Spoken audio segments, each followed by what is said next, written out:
Hello students, welcome back to Elite Tutors. चलिए इस video में हम देखने वाले हैं थ्योरम जिसका नाम है थ्योरम ऑफ साइक्लिक क्वाड्रिलेटरल।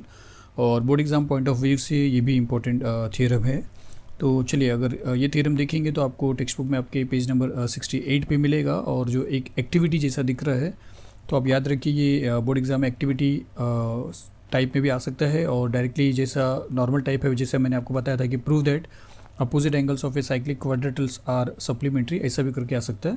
तो 68 पेज नंबर से 69 पेज नंबर तक यहाँ तक का पूरा दिया है। तो ये बॉक्सेस हम फिल करते हैं और साथ ही साथ आपका ये पूरा थ्योरम भी खत्म हो जाएगा। तो चलिए शुरू करते हैं। तो सबसे पहले सपोज करिए अपने पास डायग्राम नहीं है और यहाँ पे स्टेटमेंट क्या लिखा है कि prove that opposite angles of a cyclic quadrilateral are supplementary.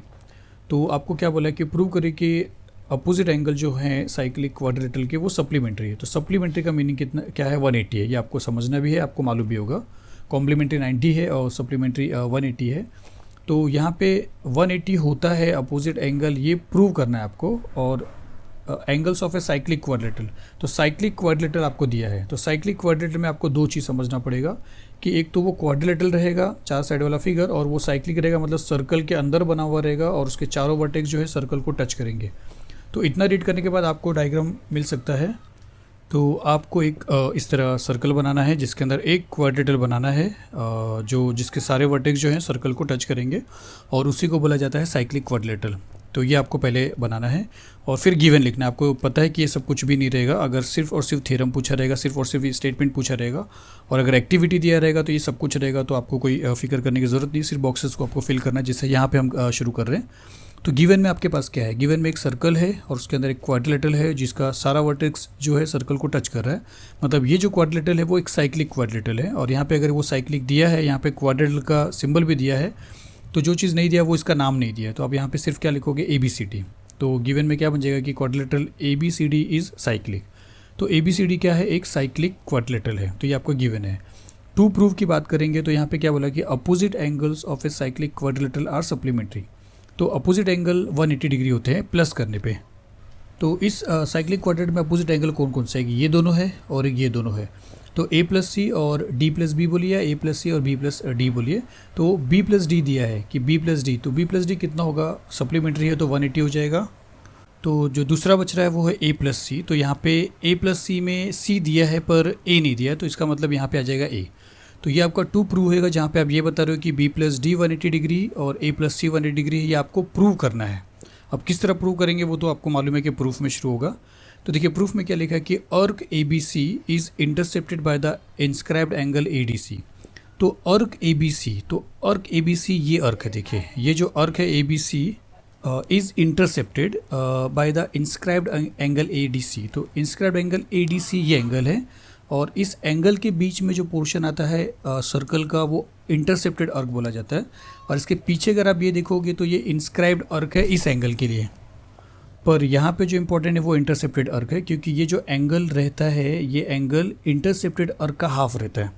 यहाँ पे वैल्यू नहीं पता लेकिन उसका हाफ रहेगा।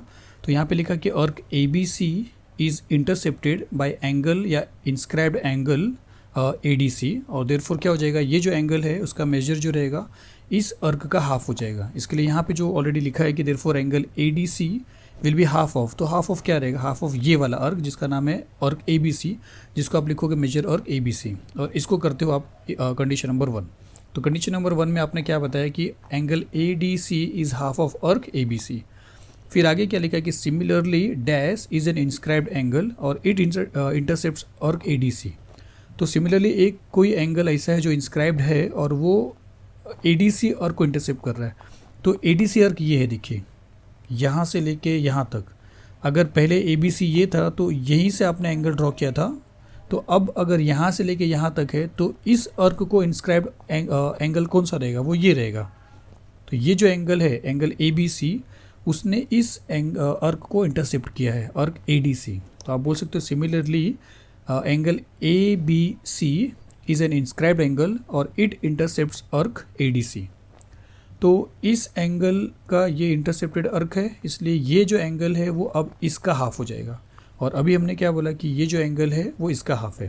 तो चलिए इसके नेक्स्ट वाले पेज पे चलते हैं।